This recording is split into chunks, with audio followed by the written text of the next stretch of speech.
Olá, seja muito bem-vindo ao Jornal da Record News. Esta edição também está ao vivo no nosso canal do YouTube e no Facebook da Record News.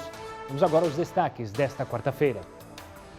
O Brasil registra 1.274 mortes por coronavírus nas últimas 24 horas. Ao todo, já são 772.416 casos confirmados e 39.680 mortes. São Paulo começa a flexibilizar o funcionamento do comércio. Filas e aglomerações foram inevitáveis. A movimentação começou antes mesmo as portas se abrirem. Corrupção na pandemia. Deputados do Rio abrem processo de impeachment contra o governador Wilson Witzel. 2020, ano já marcado por grandes acontecimentos. Além da pandemia, houve motim de policiais militares, incêndios na Austrália, tensão entre Irã e Estados Unidos e diversos outros fatos. Isolamento social aumenta o consumo de arte. Especialistas acreditam que é um hábito que deve continuar mesmo após a pandemia.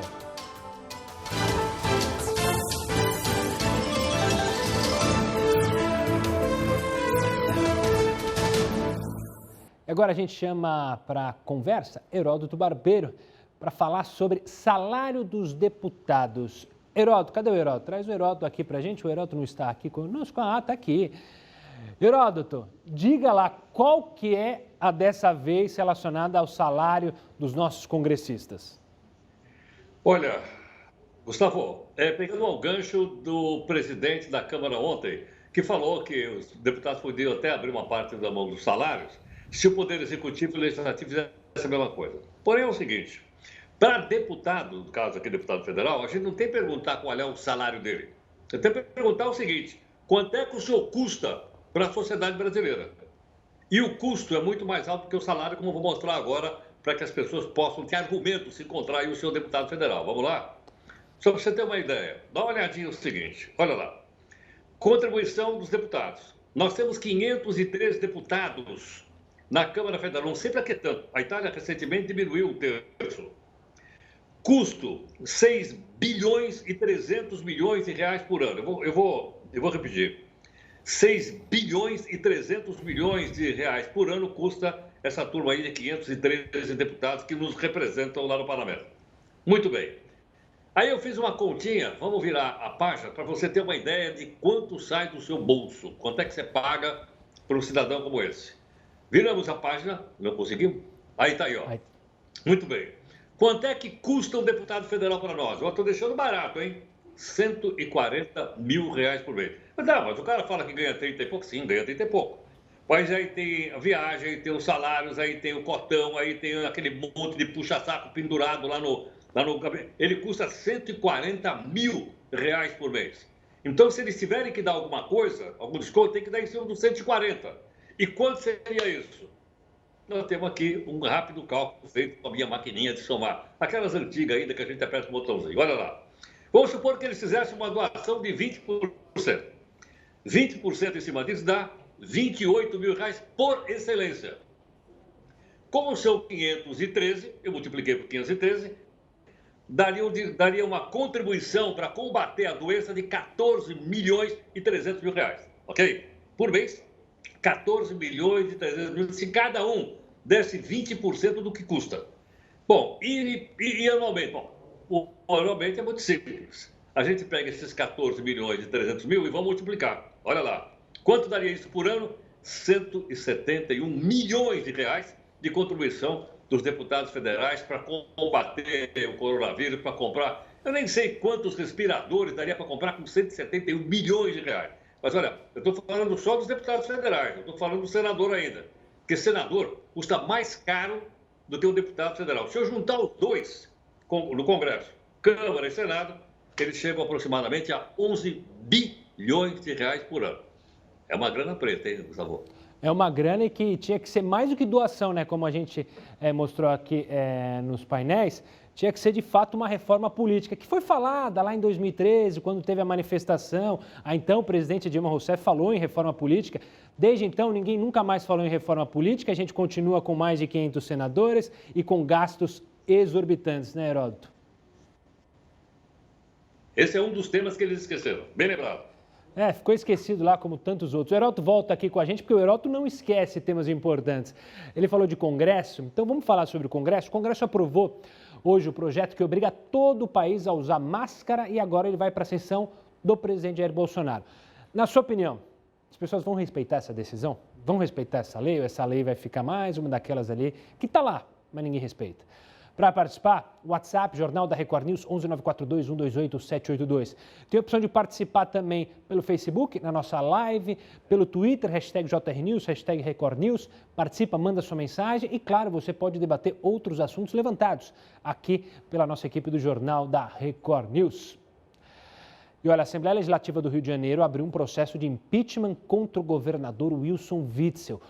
Os detalhes você vai ver no próximo bloco. Continue conosco.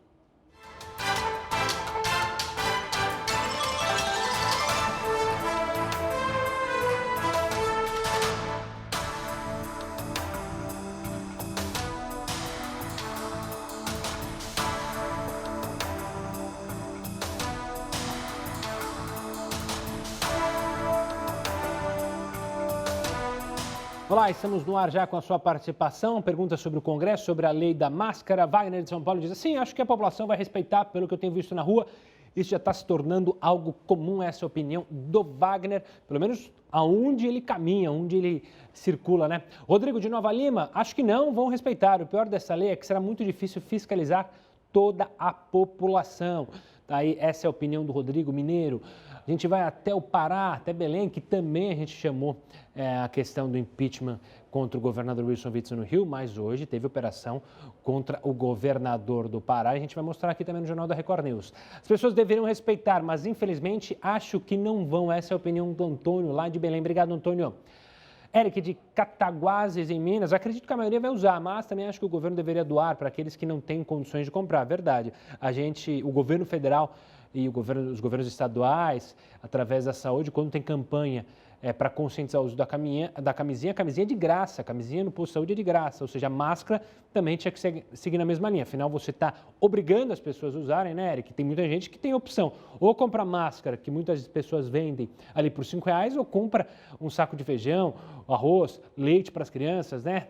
Então é complicado. Eric, obrigado pela participação. Mário, de Porto Alegre, na minha opinião, as pessoas já estão usando e com certeza vão respeitar essa decisão. Pelo menos é o que o Mário diz. Valeu, Mário, obrigado pela participação. Ficamos aqui em São Paulo com o José. A maioria vai respeitar, mas com uma sua eficiência duvidosa e com pessoas fazendo uso inapropriado, acho que não vai fazer muita diferença. Pois é, o que tem de gente na rua, e você já deve ter visto, que está com a máscara com o nariz de fora, a máscara com a boca de fora, a máscara torta, aí fica complicado, né? Vamos com a participação do pessoal pelo Face. A Cláudia Leonel mandando uma boa noite. Boa noite, Cláudia. Forte abraço para você.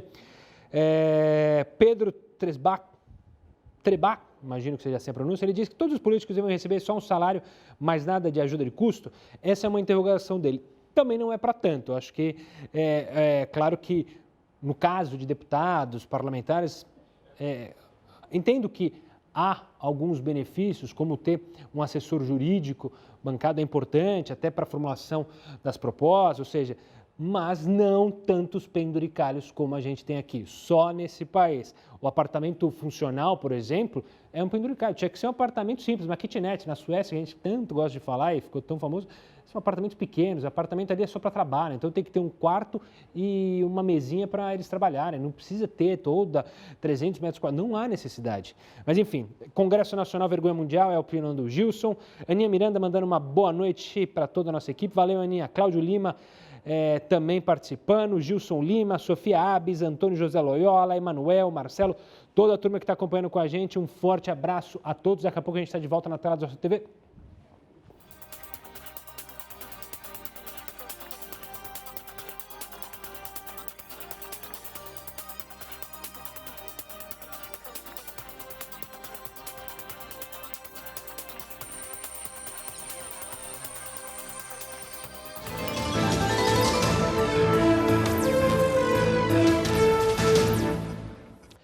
Olha, uma nova decisão do Superior Tribunal de Justiça pode permitir que algumas pessoas que recebem aposentadoria por invalidez possam pedir revisão do benefício para receber o valor integral.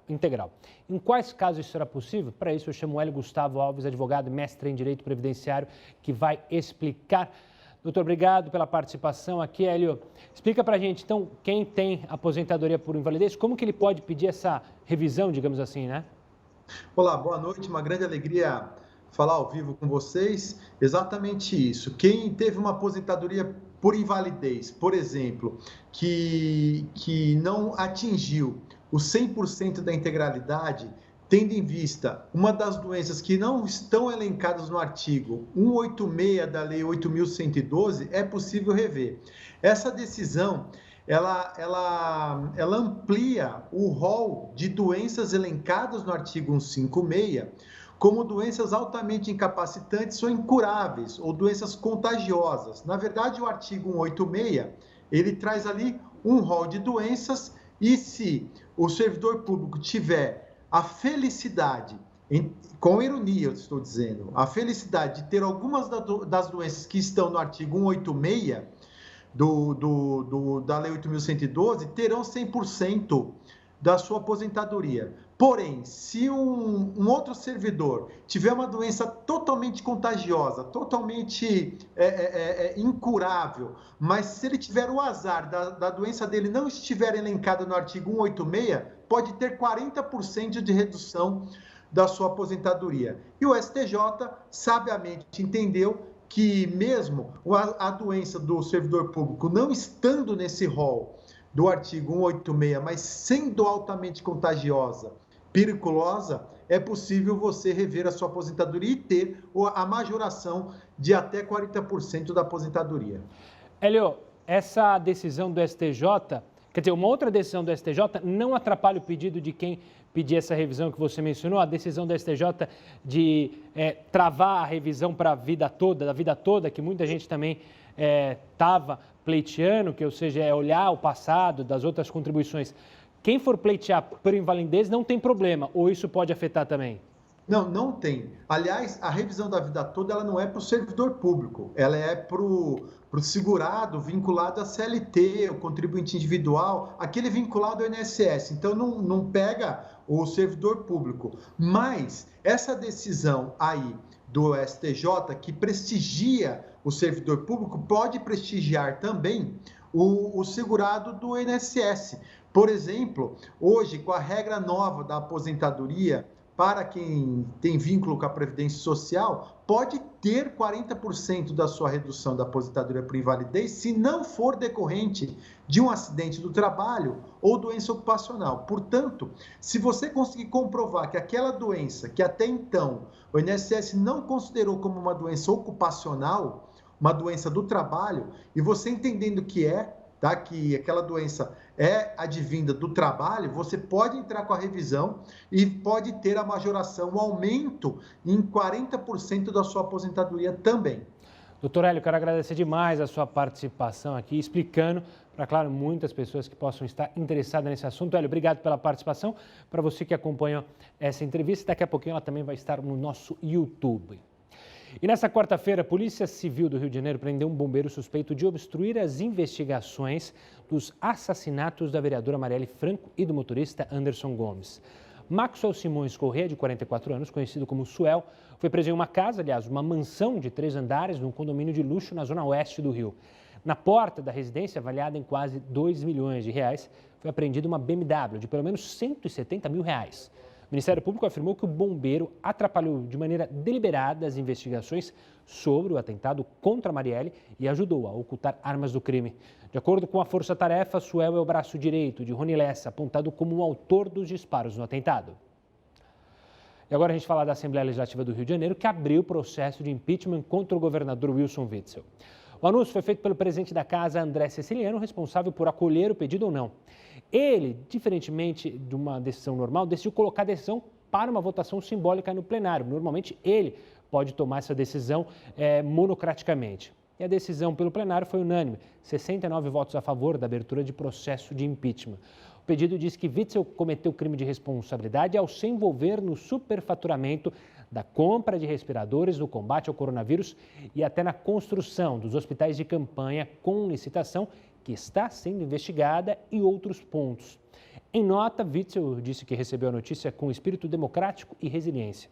Ele afirmou que pretende provar sua inocência. Vamos chamar o Heródoto para participar aqui mais uma vez do JR News. O navio Stellar Banner, que encalhou na costa do Maranhão há 3 meses, transportando minério de ferro da Vale para a China, será afundado. Heródoto, explica para a gente qual é a justificativa para uma decisão como essa, e as imagens, quando ele encalhou lá, eram chocantes, né? O nosso medo de prejudicar ainda mais o nosso litoral. Olha, Gustavo, por causa desse navio, eu fui fazer uma observação que há muito eu não fazia. Você tem ideia de qual é a distância do mar territorial brasileiro? Não tenho. Acho que na época que eu estudava no colegial, eu não tinha esquecido. O mar territorial brasileiro tem 200 milhas. Se for milha náutica, vai dar mais ou menos uns 400 quilômetros. Esse barco está atolado a 100 quilômetros da costa do Maranhão. E a proprietária, uma tal de Polaris, ela quer levar o barco a 150 quilômetros e afundar o barco, dizendo que lá é muito fundo e o barco pode ficar lá embaixo. 150 quilômetros é dentro do mar territorial brasileiro. Aí eu pergunto às autoridades brasileiras, ao ministro do Meio Ambiente, às ONGs que protegem o mar, e nós até estamos vivendo a Semana do Mar. O pessoal vai permitir, a Capitania dos Portos, vão permitir que pegue o navio e afunde o navio na costa, não devia colocar na costa de ninguém, devia desmontar o navio. Mas eles vão afundar na costa brasileira e está marcado isso aqui para sexta-feira. Horas. Pergunto o seguinte, e por que vão fazer isso? Porque, obviamente, a tal empresa Polaris é uma empresa que pratica o chamado capitalismo selvagem, e descobriu que é muito mais barato pegar esse bruto. Olha, ele tem 300 metros de comprimento, olha o tamanho do bicho. 300 metros. E afundar do que levar, por exemplo, num porto e desmanchar, tirar o material, cortar o aço, etc, etc, etc.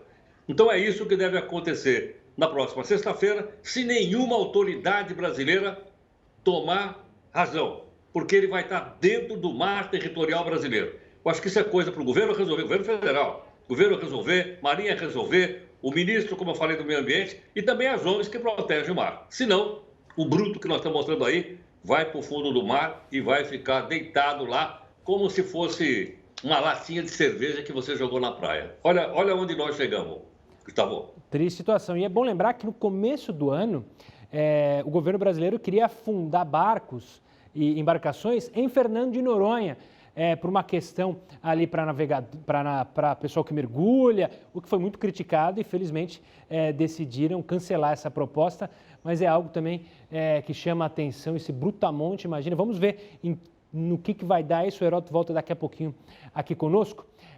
Um relatório apontou que as internações por doenças respiratórias devem aumentar durante a temporada de queimadas, que normalmente acontece entre junho e julho. Você vai entender como isso pode fazer mal e como pode influenciar na Covid-19 daqui a pouquinho no próximo bloco.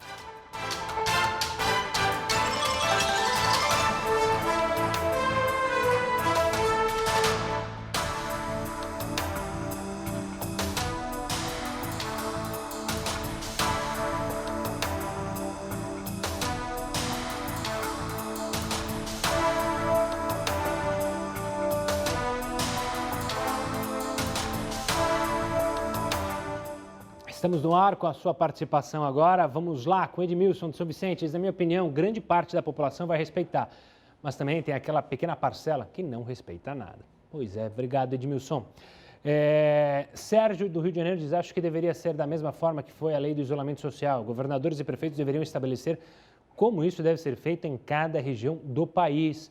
Obrigado, Sérgio. Forte abraço. Ellen de Recife, em Pernambuco. Acho que sim, pelo menos quando saio de casa aqui em Recife, vejo todos de máscaras. Essa é a opinião da Ellen. Valeu, Ellen. Obrigado pela participação.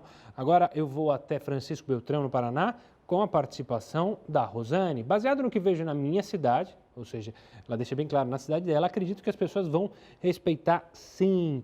Valeu, Rosane. Obrigado. Um forte abraço. Márcia de São Paulo. Para que isso aconteça, o governo terá que oferecer máscaras nos postos de saúde, porque muita gente não tem dinheiro para comprar. Exatamente. A gente mencionou aqui. Vamos agora até para onde? A Márcia eu já falei, né? Sérgio de Campinas, acho difícil. Muitas pessoas estão andando na rua sem esse acessório, inclusive idosos. Pois é, Sérgio, obrigado pela participação. Vamos com a sua participação no Face. Vou correr aqui para ver quem que está mandando mensagem, é só ele me ajudar. Paulo Roberto Modesto Soares, de Corumbá, olha só que legal, um forte abraço para você, boa noite, Paulo.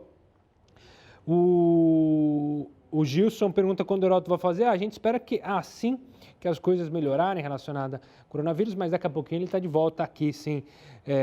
Gilson, obrigado pela participação. Ivânia Mena fala, não acredito que estão pretendendo afundar esse navio, que absurdo. Pois é, Ivânia. José Luiz, ele fala, o Estado deveria reduzir o valor da remuneração dos políticos que ocupam cargos nos diferentes níveis da administração pública, né? Não só isso, né, José? Como a gente mencionou, como o Heródoto bem trouxe, o custo dos políticos é muito alto, não só pelo salário, mas pelos demais penduricalhos, é auxílio de não sei o quê, é verba de gabinete, é verba para não sei o quê. E isso gera um monstro que a gente, claro, que paga. Então, só reduzir o salário talvez não traga solução também, mas claro que está aqui, Lida, na sua opinião e a sua participação. Deixa eu ver mais uma aqui, enquanto eu abro aqui. Aqui está. O Elcio mandando mensagem lá de Itapecerica da Serra.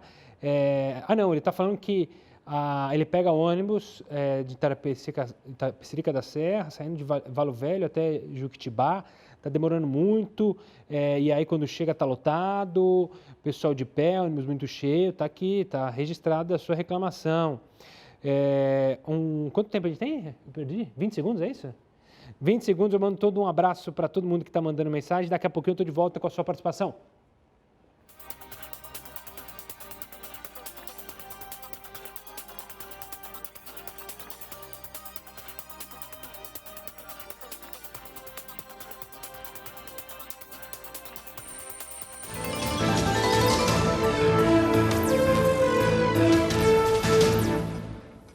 O ministro da Justiça e Segurança Pública, André Mendonça, disse que este não é o momento de dividir a pasta para criar um ministério específico para a área de segurança.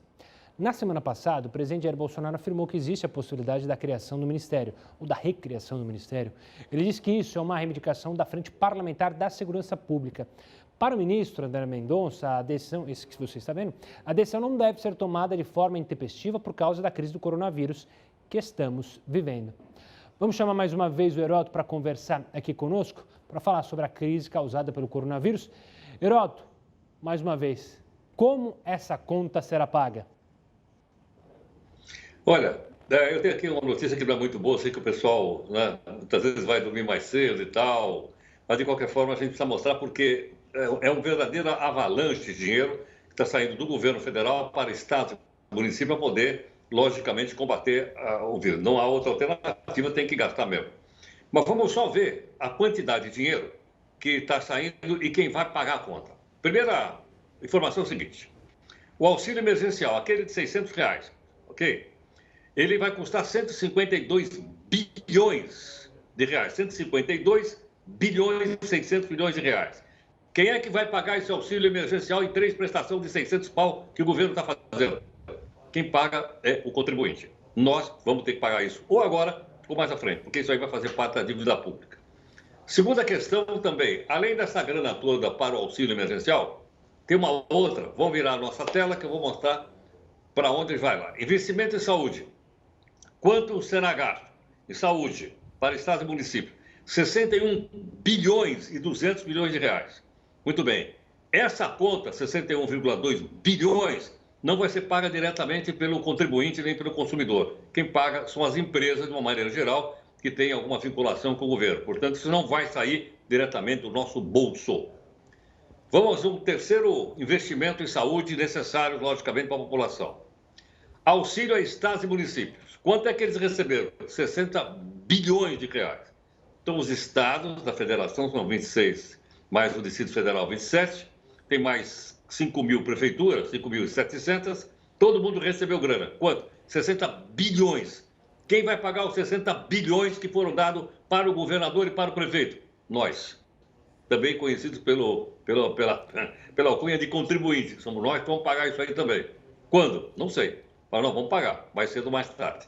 E, finalmente, para a gente não ficar com a cabeça muito pesada, muito número e muito bem. Socorro ao setor elétrico. Se não tiver socorro, vai ter apagão. por isso vai ter que pôr já está sendo posta uma grana no sistema elétrico brasileiro. Quanto? 15 bilhões e 400 milhões de reais para o setor elétrico nacional. 15,4 bilhões. Quem vai pagar? Quem vai pagar é quem consome a energia elétrica. Todos nós que temos aqui, estou com a luz acesa inclusive aqui na minha frente, né? A gente vai pagar, então são os consumidores. Então essa grana toda é uma grana grande, forte, que como você viu, vai sair do bolso do contribuinte principalmente, do consumidor de energia elétrica e uma parte das empresas que têm algum negócio com o governo. Boa, Heroto, a gente precisa saber como é que essa conta vai ser paga e qual consumidor vai ser mais onerado, né? Se o pessoal da base ou se o pessoal do topo da pirâmide, né? Deveria ser proporcional, né?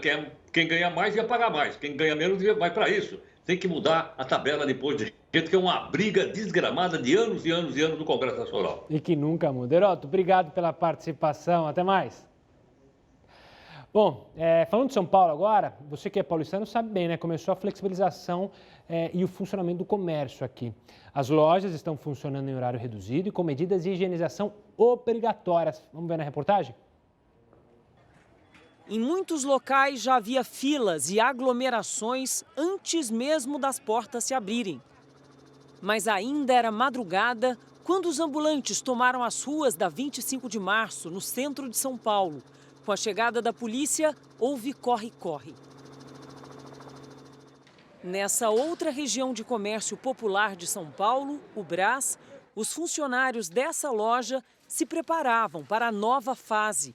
Limitação no número de clientes, horário reduzido e cuidados rigorosos com a higiene. Os funcionários também estão usando viseiras plásticas para se proteger e a gente também está sugerindo que haja um espaço de 1,5 m entre as pessoas para que seja seguido tudo isso certinho como foi proposto pela Prefeitura. Os setores autorizados a fazer a reabertura de maneira escalonada e segura, como o comércio, estão entre os que mais empregam.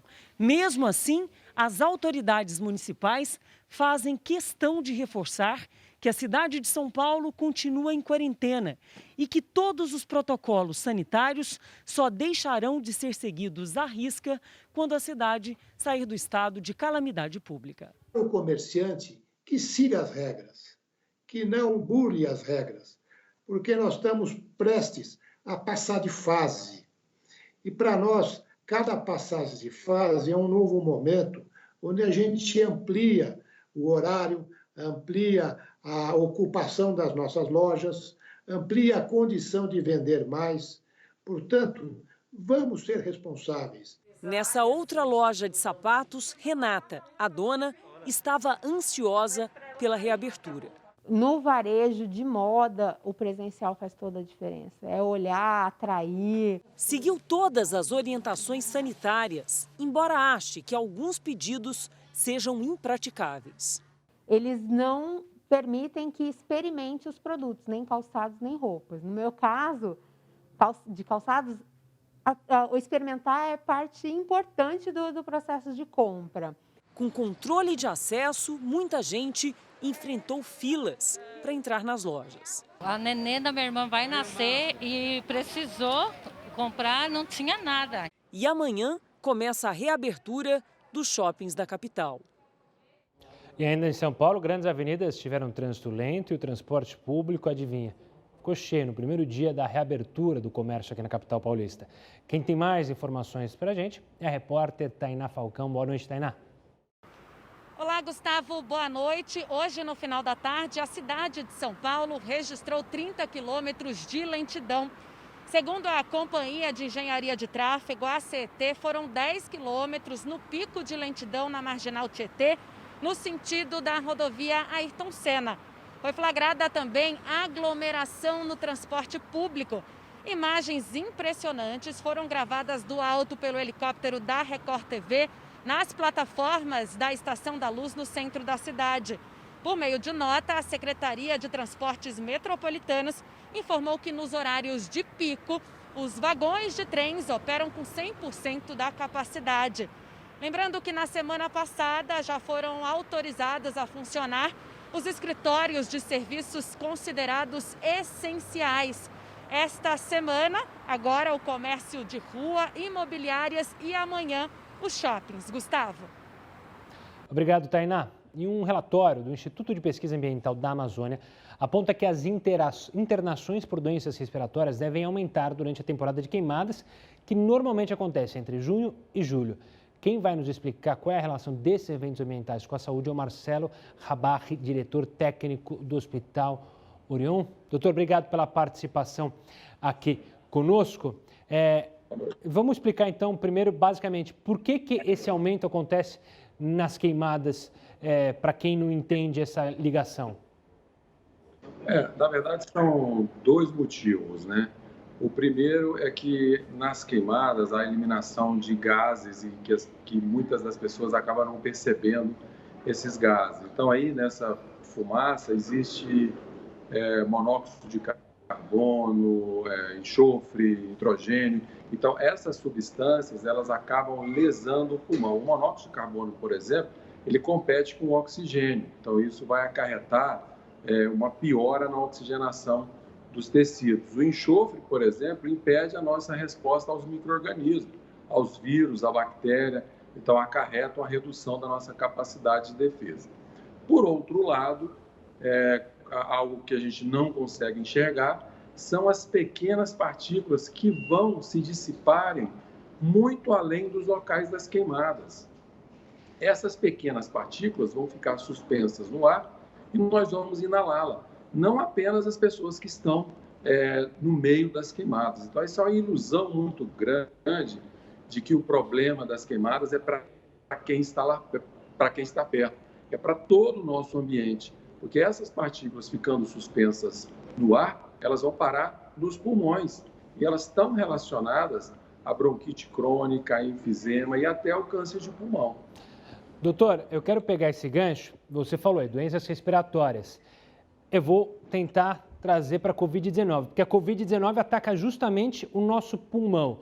Ou seja, se houver esse aumento, e como na média ocorre esse aumento nesse período, a gente pode ter um quadro pior para justamente se relacionar a esses dois casos, ou seja, a pessoa internada com doença respiratória, o Covid circulando no nosso país. É uma preocupação para a classe médica também? Muito grande, e por dois motivos, né? Primeiro porque se essas partículas, os gases das partículas, vão atacar o sistema respiratório e o vírus também tem como órgão-alvo o pulmão, levando a pneumonia pela Covid, essa situação vai ficar muito difícil. Por outro lado, um outro fator importante também de preocupação é que, habitualmente, o número de internações por doenças respiratórias, isso está comprovado cientificamente, inclusive no nosso país, na nossa região, eles dobram. E, infelizmente, nós não temos espaço algum para novas internações por doenças respiratórias, que dirá para um aumento 2 vezes maior desses casos, né? Então, a situação é realmente muito preocupante e o encontro desse problema ambiental com o problema gigantesco da pandemia traz muita preocupação para todos nós. Doutor, uma curiosidade, a gente está vendo, claro, em todos os estados, em todos os municípios, o uso de máscara. A máscara, ela pode ajudar a, pelo menos, diminuir um pouco esses gases que a gente absorve quando ocorrem as queimadas, ou é muito pouco essa parcela de ajuda? Não, é certo que as máscaras vão ajudar, né? Se as pessoas estão trabalhando no local, elas precisam de usar uma máscara muito mais especial do que essas que a gente recomenda para o combate da Covid, que seria até as máscaras caseiras. Então, elas vão ajudar. Agora, o que é importante é que essas outras micropartículas nos locais longe das queimadas, elas vão se perpetuar no ar. Então, vai criar um ambiente de poluição ambiental que em muitas situações está muito além do local dessa queimada. Então, se você usa a máscara no local onde está tendo a queimada, tudo bem, você até pode se proteger e é uma proteção muito parcial. Mas e o restante de toda a população que está nas cidades recebendo essa partícula minúscula mas que vai chegar no pulmão e vai causar as lesões. Doutor, quero agradecer demais a sua participação para falar sobre esse tema, alertar sobre uma preocupação, claro, que aflige milhões de brasileiros e também não só brasileiros, mas, claro, outros países que estão ali próximos da Amazônia. Mudando de assunto, os bancos de todo o país não vão abrir na quinta-feira por causa do feriado de Corpus Christi. Essa decisão vale, inclusive, para cidades que anteciparam o feriado. Você lembra bem? A gente antecipou o feriado aqui em São Paulo e algumas outras cidades do estado. Com isso, as agências bancárias fechadas na quinta vão permanecer fechadas. Todos os vencimentos de contas e boletos ficam adiados para sexta-feira. Os terminais de atendimento, aplicativos de celular e internet vão permanecer funcionando, claro, e oferecendo serviços de forma usual. Então, atenção, se você estiver planejando aí receber um dinheiro na quinta-feira, ou estava imaginando, vai ser feriado bancário sim. E olha, já aconteceram tantos fatos relevantes aqui em 2020 que muitos deles ficaram para trás. Nós separamos algumas coisas que ocorreram no ano, mas que não são lembradas por muita gente. É uma retrospectiva adiantada. Você vai ver daqui a pouquinho, a gente vai para mais uma live no Jornal da Record News.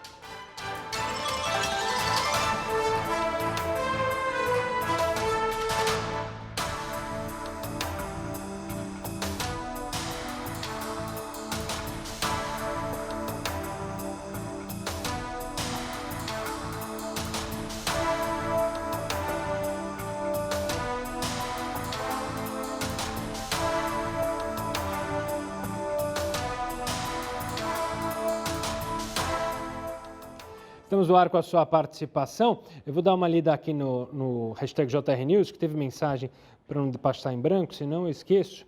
Foi da Cristina. Ela diz que a lei que obriga o uso de máscaras no Brasil é desnecessária, pois tem cidade onde não há caso de coronavírus. Ela cita como exemplo cidades basicamente agrícolas ou com peculiaridades que garantem um afastamento social natural. Para ela, o uso obrigatório de máscaras tem que ficar a cargo do prefeito da cidade.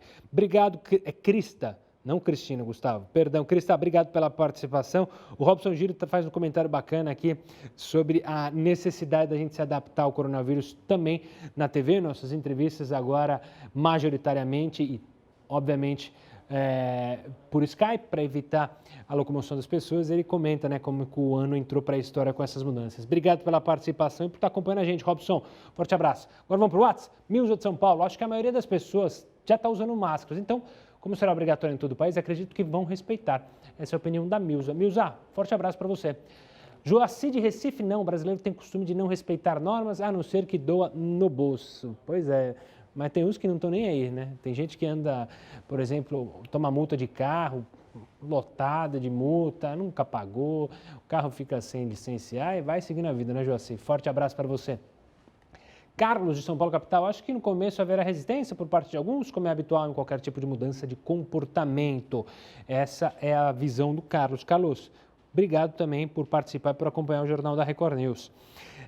Silvia, de Caxias do Sul. Acredito que quem tem consciência já está cumprindo. Quem não usa, não vai mudar a atitude em razão da lei. Valeu, Silvia. Um forte abraço. Ela é de Caxias do Sul. Newton, de Macapá. Contar com a consciência dos outros é complicado. Muitas pessoas vão respeitar, mas com o tempo acabam relaxando. Basta saber quais serão as penalidades. Newton, forte abraço para você também. Maria de São Paulo, acho que vão respeitar sim. O povo está colaborando o máximo que pode para se proteger do coronavírus. É a visão da Maria. Forte abraço, Maria. Outra Maria, Maria José Oliveira, manda um coraçãozinho aqui e fala, me elogia. Obrigado, Maria. Um forte abraço para você. Obrigado pelas palavras carinhosas. A Ana Peixoto, com um sorrisão aqui na fotinho dela, mandando uma boa noite para você. Ana, a Toninha mora próximo a Fernão Dias, na altura de Guarulhos, e todos os dias colocam fogo, sei lá no quê. Tá aí, olha só, denúncia da Toninha, pois é.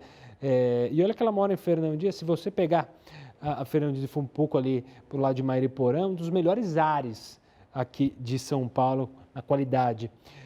Obrigado pela participação, Toninha. Ivane Omena, as máscaras acredito que não protegem da fumaça. Eu fui à farmácia, passei por pessoas fumando e a máscara não me protegeu. Pois é, obrigado pela participação, Ivânia. Forte abraço. 15 segundos para a gente estar de volta na tela da sua TV. Amanhã eu estou de volta aqui na live.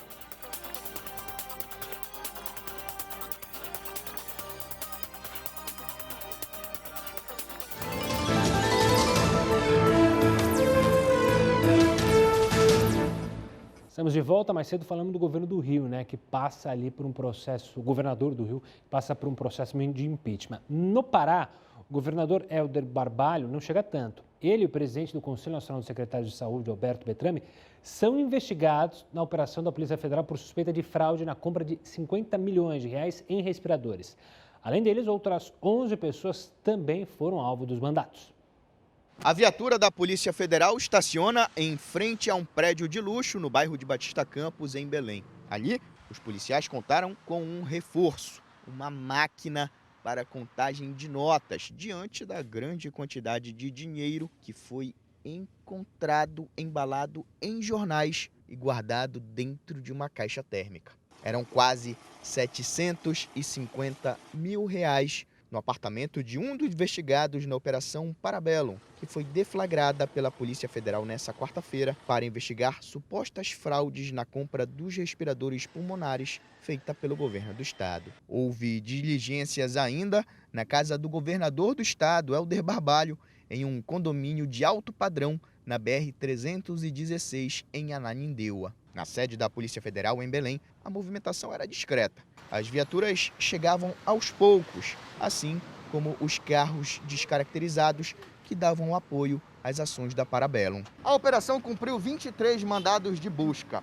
Além do Pará, houve investidas também no Rio de Janeiro, em São Paulo, em Minas Gerais, Santa Catarina, Espírito Santo e no Distrito Federal, cumprindo determinação do ministro do Superior Tribunal de Justiça, Francisco Falcão, acerca do negócio de 50 milhões e 400 mil reais, que dispensou licitação em virtude da situação de calamidade por causa do coronavírus. Estão sendo alvos das buscas pessoas físicas e jurídicas que tiveram participação nas supostas fraudes, e dentre elas, os sócios da empresa investigada e servidores públicos estaduais. Será que o coronavírus pode ser disseminado com mais facilidade no transporte público ou em um escritório? O que torna o ambiente mais ou menos suscetível à contaminação? Você vai entender agora na nossa reportagem. O primeiro fator que pode fazer com que o ambiente seja mais ou menos perigoso é a distância entre as pessoas que estão nele. Diversas pesquisas feitas desde 1930 comprovam que a maioria das gotículas liberadas após a fala ou tosse cai a cerca de 1 metro da pessoa. Por esse motivo, as autoridades médicas recomendam essa distância. Alguns governos orientam o espaço de 2 metros. Também é possível que ambientes fiquem expostos ao vírus após alguém espirrar em uma superfície. Um exemplo disso é o balcão de uma cozinha que outros vão utilizar e ter contato com as gotículas. Uma parte do vírus também pode ser carregada pelo ar, mas ainda não há certeza sobre o alcance que pode ter. Além desse fator, existe a preocupação em relação ao tempo que você pode ficar exposto ao vírus. O governo do Reino Unido defende que ficar apenas 6 segundos a 1 metro de distância de alguém contaminado representa o mesmo risco que passar 1 minuto com a mesma pessoa se ela estiver a 2 metros de distância. Isso significa que quanto mais tempo você passa com o infectado, maior o risco de contaminação. A ventilação também pode influenciar e muito. Quando alguém tosse em um lugar fechado, o ar-condicionado faz o ar circular pelo ambiente carregando o vírus. E ele também é espalhado quando uma janela está aberta, mas nesse caso chega a menos pessoas. Existem algumas formas de tentar minimizar a disseminação do coronavírus, como abrir as janelas e, quando houver ar-condicionado, pedir ajuda dos fornecedores dos aparelhos para aumentar o nível de filtragem do ar e umidificação. Todos os riscos perdem a potência quando as pessoas estão ao ar livre e distantes. Isso porque há mais chances dos vírus se dispersarem pelo ar. E os vírus que podem estar em superfícies como cadeiras ou mesas devem ser desativados mais rápido do que aconteceria em locais fechados. Enquanto os cientistas não encontram soluções para um dos principais problemas, a falta de vacina, é necessário seguir todas as medidas de segurança recomendadas pelas autoridades de saúde para evitar a disseminação, ainda mais neste momento de flexibilização do isolamento. Pois é, cuide bastante da sua saúde e das pessoas que estão próximas a você, seus filhos, seu esposo, sua esposa, seu companheiro, enfim, cuide da sua saúde. Licitação é uma daquelas palavras que a gente vê com frequência, né, no noticiário, principalmente agora, mas nem todo mundo sabe o significado. Para entender o que é e em que condições estados e municípios podem fazer compras sem elas, eu converso agora com o Fabrício Bolzan, especialista em Direito Administrativo. Fabrício, obrigado pela participação. Então, a primeira pergunta básica é: o que é a licitação? Que artifício foi esse criado pelo Estado para dar legalidade nas compras? Olá, Gustavo, boa noite. É um prazer falar com vocês. Realmente, quando falamos nos termos jurídicos, né, os famosos juridiquês, muitas vezes a população não sabe o que está falando.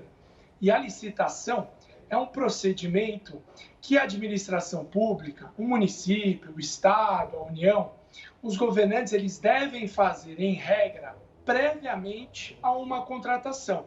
Antes de comprar um carro, antes de comprar um respirador, em regra, tem que fazer esse procedimento para escolher a melhor proposta. É diferente, Gustavo, eu e você e qualquer um de nós particulares, quando vamos comprar um bem de consumo no shopping, amanhã, por exemplo, em São Paulo, que vai abrir. Nós não temos a obrigação, por lei, de fazer uma pesquisa de preços, mas a administração pública, em regra, sim, ela tem a obrigação de buscar a melhor proposta antes de contratar. E onde ela busca essa melhor proposta? Por meio da chamada licitação. Então, em resumo, é um procedimento administrativo que busca encontrar a melhor proposta antes da administração pública contratar. E Fabrício, em que momentos que a administração pública pode não usar a licitação, ou seja, não abrir esse processo para procurar o melhor preço? Exatamente. A lei de licitações, que é a lei 8.666, ela admite algumas hipóteses de contratação direta. Uma delas está no artigo 24, inciso 4, que fala da situação de emergência ou calamidade pública. Então, no atual contexto que nós estamos vivendo, de calamidade pública decretada pelo nosso Congresso Nacional, é possível a contratação direta sem licitação. Mas, se me permite, Gustavo, contratação direta sem licitação não é balbúrdia. Não significa que pode contratar com qualquer empresa a qualquer preço. Muito pelo contrário, a Lei 8666, a citada Lei de Licitações e Contratos, ela diz que mesmo a contratação direta por dispensa, como no caso da calamidade pública, tem que ter a justificativa do motivo da contratação direta, a justificativa do porquê escolheu aquela empresa para contratar e também a justificativa de preço. E, infelizmente, nós não estamos vendo isso em algumas contratações feitas pelos municípios e estados do nosso país. Fabrício, ainda nesse ponto, a gente mostrou, né, você citou, e a gente mostrou aqui mais cedo, inclusive com a questão dos governadores do Pará e do Rio de Janeiro, sobre fraudes impossíveis em compras diretas.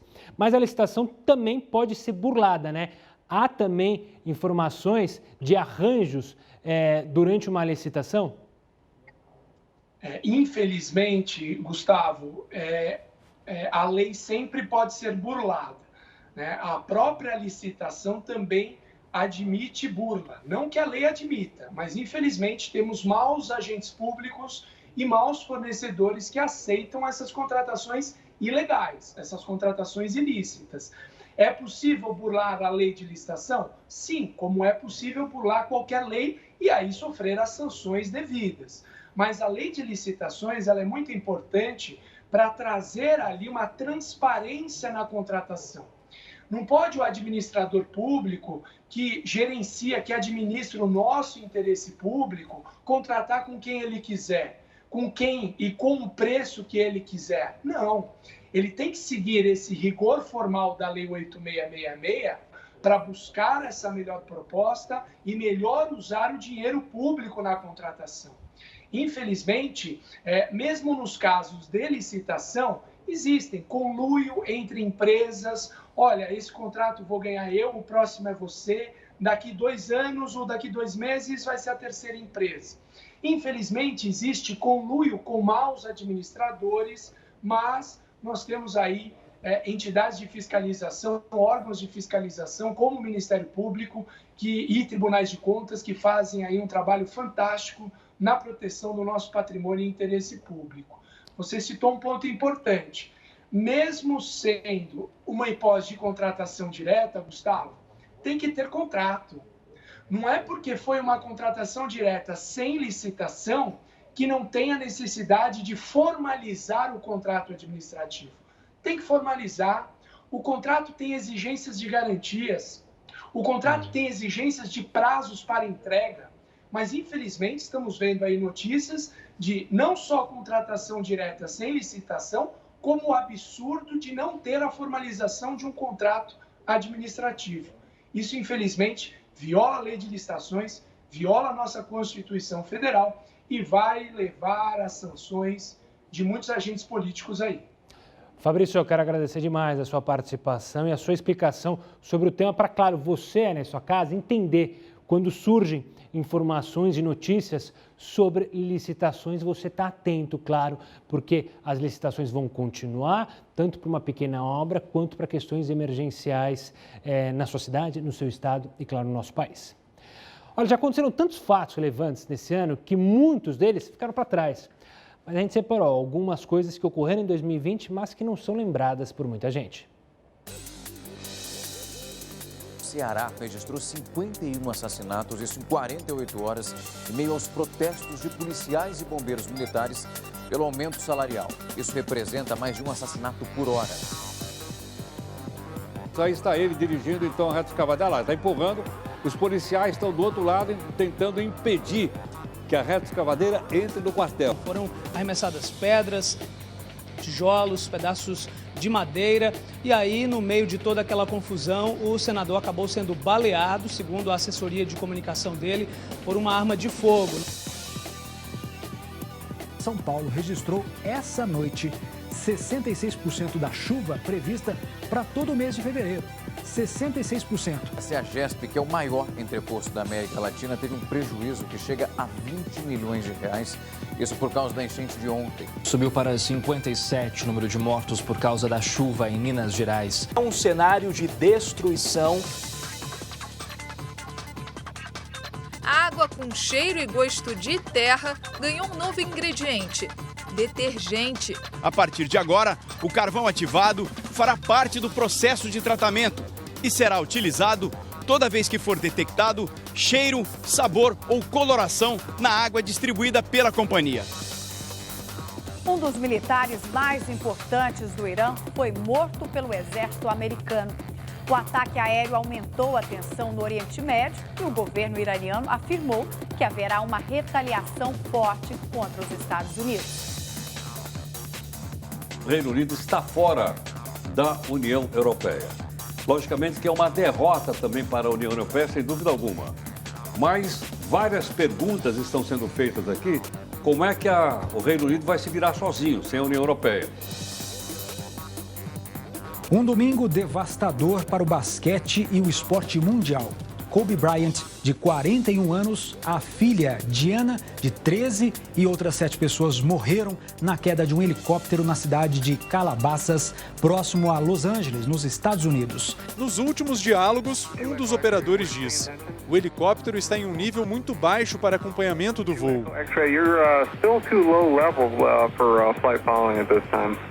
Depois disso, não houve resposta.